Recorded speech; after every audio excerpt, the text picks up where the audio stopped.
Hey, what's going on, you guys? Welcome to the video for Final Fantasy VII Rebirth. My name is VINISSGN. Alright, this video is sponsored by Square Enix for providing me with a free copy of Final Fantasy VII Rebirth. Alright, in this video guide, I'm going to show you how to defeat the two Test Zero enemies in the Coral Prison Tourney Proof of Life. This fight comes as a sort of side quest a little after you arrive at the Golden Saucer. The gameplay that you're watching in this video is on dynamic mode. Now, really quickly though, if you're new here, I'd really appreciate your sub to the channel if this video is helpful to you. Alright, so the problem with these two is that there are two of them and only one of you. And if you're like me, they kept attacking you one after the other, which made it super difficult. The solution though is really simple. Just put one of them to sleep. Alright, so first I'll show you my weapon setup. I'm using Cloud's Sleek Saber for this specifically because of the attack power plus 20, normal and magical. For my armor, I'm using an enhanced Beguiling Armlet. And for my accessory, I'm using a circlet, an item that increases my MP by 10% and my magic power by 5%. For my materia, I ended up consistently winning this fight with blue elemental materia slotted with a max level fire materia in my weapon so that it makes my normal attacks fire elemental. I do this because these creatures are weak to fire. Next, I have healing along with 2 MP ups, first strike materia, binding materia, and enemy skill.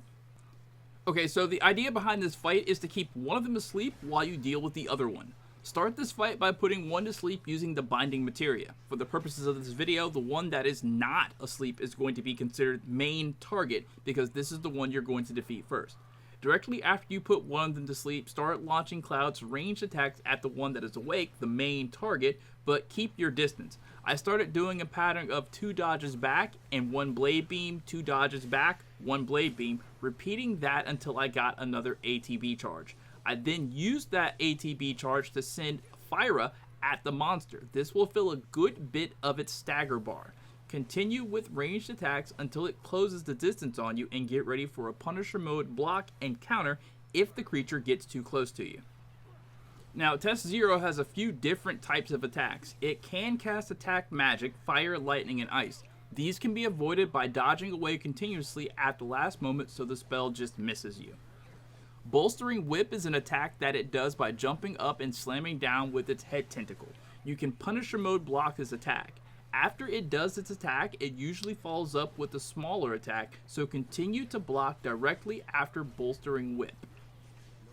Its final named attack is Throat Clamp. This is a sort of short range attack where Test Zero tackles your character to the ground. Avoid this attack by sidestepping at the right moment. It has one other attack that isn't named where it just runs into your character, an attack that can be punished by holding block in Punisher mode. It usually does this attack if it's hanging around you for a few moments without running away or launching into a named attack. So if it's just lingering around you for a few seconds, like it's lingering around a little bit too much, just get ready to do your Punisher mode block on it. Now, when you want to cast spells against Test Zero, try to only do them when it's running away from you in the opposite direction. This will give you enough time to cast the spell. When it's playing dead, do not try to cast any spells on it because they will miss.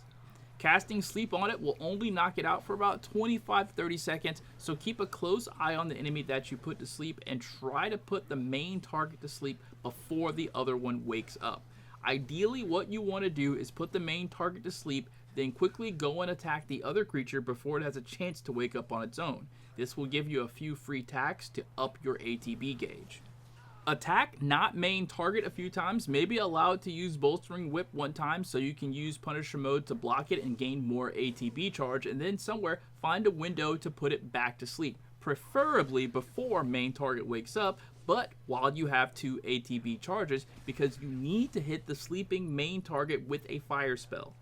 After you hit main target with that fire spell, launch more of Cloud's ranged attacks on it and normal attack it enough times so that it finally does become staggered, and then finish it off with spam attacks while it's staggered. But be sure to save at least 1 ATB bar so that you can attack the other one that should still be asleep with a fire spell so that its stagger bar can fill up. And from here, once you only have one to deal with, the rest of the fight should be pretty easy. I would save any limit breaks you might get for when this one's staggered so you can do the most damage. Winning this fight gets you a Beast Killer badge accessory. Alright, that's going to be it for this video. If it was able to help you in any way, shape, or form, I'd really appreciate your like on the video, and a sub to the channel would be much appreciated. If you have any questions, please feel free to drop them down below. My name is VII, and thank you guys so much for watching, and I'll catch you next time. Peace out.